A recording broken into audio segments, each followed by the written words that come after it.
गनी रियाया की top mountain के top पे आके यहाँ पे जो व्यू है वो इसको अपना एक अंदाज है।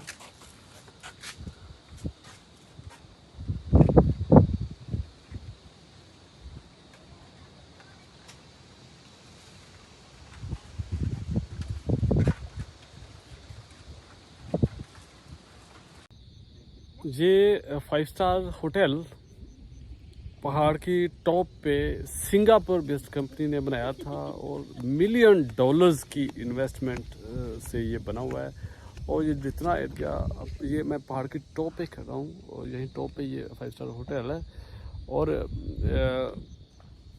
ये जितना भी इसकी अरेंजमेंट है, सारी कंस्ट्रक्शंस है, नीचे रोड्स का इतनी cutting mountain each and everything, जो सिंगापुर कंपनी ने $1 मिलियन की इन्वेस्टमेंट इसमें की हुई।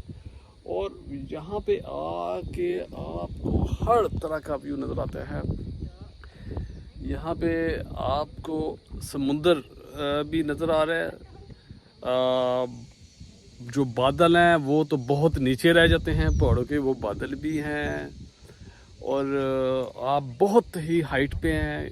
रिच ग्रीन, लश ग्रीन जो हैं द प्लांट्स, और very neat and clean environment. आप यहाँ पे खड़े होते हैं और आप एयर इनहेल करते हैं तो आप फील करते हैं कि आपको something pure is going inside and you feel very happy.